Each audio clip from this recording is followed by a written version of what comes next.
നമ്മുടേതായിട്ടുള്ള തെറ്റിദ്ധാരണകൾ എത്രത്തോളം ആഴമുള്ളതാണ് എന്ന് കബീറിന്റെ ദോഹ വ്യക്തമാക്കിയിട്ടുണ്ട്. കുറച്ചു മുന്നേ ഗുരുദാസി പറഞ്ഞ ദോഹയുടെ വരികളുടെ ബേസിക് ആയിട്ടുള്ള അർത്ഥം ജീവിതമാകുന്ന നൗക, കപ്പലിൽ നമ്മൾ യാത്ര ചെയ്യുമ്പോൾ അതിനകത്തൊരു പൂന്തോട്ടം ഉണ്ടെന്നുള്ളത് നമ്മൾ അറിയുന്നില്ല, കാണുന്നില്ല. പൂന്തോട്ടത്തെ കാണാതെ നമ്മൾ യാത്ര ചെയ്യുന്നു. ആ പൂന്തോട്ടത്തിന് അവിടെ നിലനിൽക്കുവാൻ ചാലുകളും. ഈ പൂന്തോട്ടത്തെ കാണാത്ത ആള് എങ്ങനെ ചാല് കാണും? അപ്പം അവൻ പൂന്തോട്ടത്തെയും കാണുന്നില്ല, ചാലുകളെ കാണുന്നില്ല. കബീർ പറയുന്നു, ആ പൂന്തോട്ടത്തിലും ചാലിലും എന്തുണ്ട്? ഈശ്വരനുണ്ട്. പൂന്തോട്ടത്തെയും ചാലിനെയും കാണാത്ത ആളെങ്ങനെ ഈശ്വരനെ കാണും? അവിടെ ഈശ്വരനെ കണ്ടവനും ഉണ്ട്, അതായത് ഗൈഡും ഉണ്ട്. അപ്പൊ വീണ്ടും ചോദ്യം, പൂന്തോട്ടത്തെയും ചാലിനെയും കാണാത്ത ആള് എങ്ങനെ ആ ഈശ്വരനെയും അല്ലെ ഈശ്വരനെ കണ്ടവനെയും കാണും? ഒരു ചോദ്യമായിട്ടാണ് കബീർ ചോദിച്ച് മുന്നോട്ട് പോകുന്നത്. വീണ്ടും പറയുന്നു, ആ പൂന്തോട്ടത്തില് വേറെ പലതും ഉണ്ട്, രത്നങ്ങളും പവിഴങ്ങളുമുണ്ട്. പൂന്തോട്ടത്തെ കാണാത്ത ആള് എങ്ങനെ പവിഴത്തെ കാണും, രത്നത്തെ കാണും? വീണ്ടും കബീർ പറയുന്നു, ആ പൂന്തോട്ടത്തില് സപ്തസാഗരങ്ങളുണ്ട്, നക്ഷത്ര സമൂഹമുണ്ട് എന്ന് പറയുമ്പോൾ ആ പൂന്തോട്ടത്തിന്റെ വ്യാപ്തി ഒന്ന് ആലോചിച്ച് നോക്കും. അത് പ്രപഞ്ചത്തെയാണ് സൂചിപ്പിക്കുന്നത്. ഈ പ്രപഞ്ചത്തിൽ ഒരു പൂന്തോട്ടം ഉണ്ടെന്നും ആ പൂന്തോട്ടത്തെ കാണാതെ ജീവിക്കുന്നു എന്നുണ്ടെങ്കിൽ അത് കാണാതെ ജീവിക്കുമ്പോൾ അല്ലെങ്കിൽ ജീവിച്ചുകൊണ്ട് ഈശ്വരനെ എഴുതുന്നതിൽ അർത്ഥമില്ല എന്നുള്ളതാണ് കബീർ പറഞ്ഞു നിർത്തുന്നത്.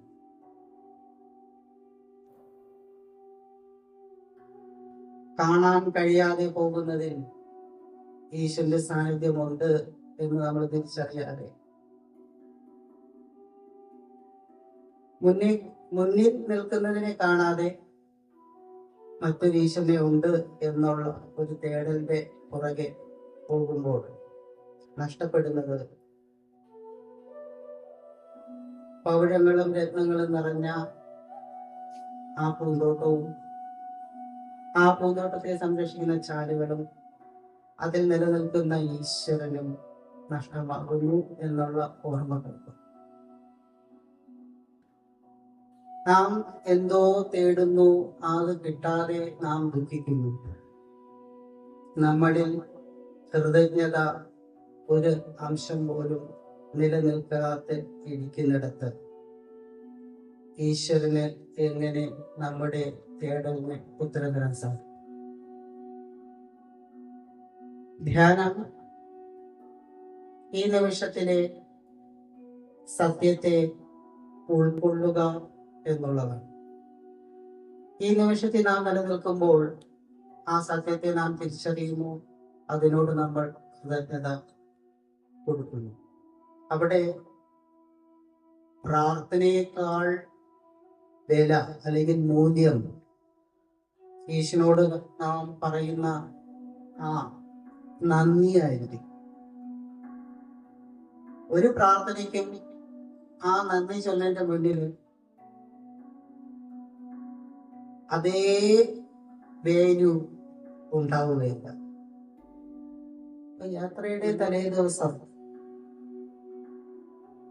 അല്ലെങ്കിൽ ആ ദിവസം നമ്മൾ എന്തൊക്കെ ചെയ്യും? ആ യാത്രയ്ക്ക് വേണ്ടിയിട്ടുള്ള കാര്യങ്ങളെല്ലാം, ബേസിക് ആയിട്ടുള്ള കാര്യങ്ങളെല്ലാം തയ്യാറാക്കും. ഇല്ലെങ്കിൽ എടുത്ത് സൂക്ഷിക്കും. വസ്ത്രം, ധനം, ഭക്ഷണം, അങ്ങനെ അത്യാവശ്യമായിട്ടുള്ള കാരണങ്ങൾ. ചിലർ മെഡിസിൻസ് വരെ സൂക്ഷിക്കും.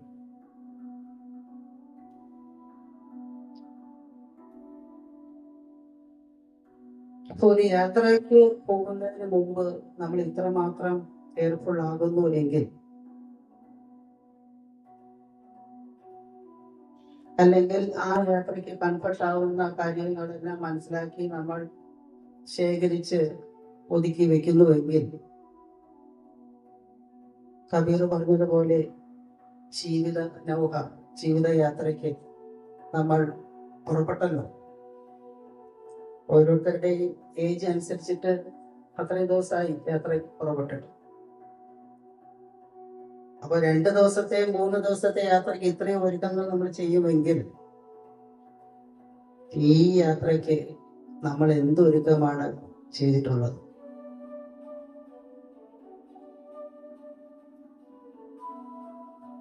എന്താണ് കരുതി വെച്ചിട്ടുള്ളത്? കരുതലുമില്ല, പ്ലാനിങ്ങുമില്ല. പക്ഷേ യാത്ര തുടരും. നമ്മുടെ ജീവിതത്തില് യാത്രയിൽ എന്തെങ്കിലും നമുക്ക് ഒരു അൺകംഫർട്ട്നെസ് ഉണ്ട് എങ്കിൽ, ഈ കരുതലുകൾ നാം ചെയ്തിട്ടില്ലാത്തത് കൊണ്ടാണ് എന്നാണ് മുനി ശരിക്കും ബോധ്യപ്പെടുത്തുന്നത്. അതും കബീറിന്റെ ദോഹ പോലത്തെ കാര്യങ്ങൾ കൂടി കടന്നു പോകുമ്പോൾ നമ്മൾ തിരിച്ചറിയുന്നത് അതാണ്.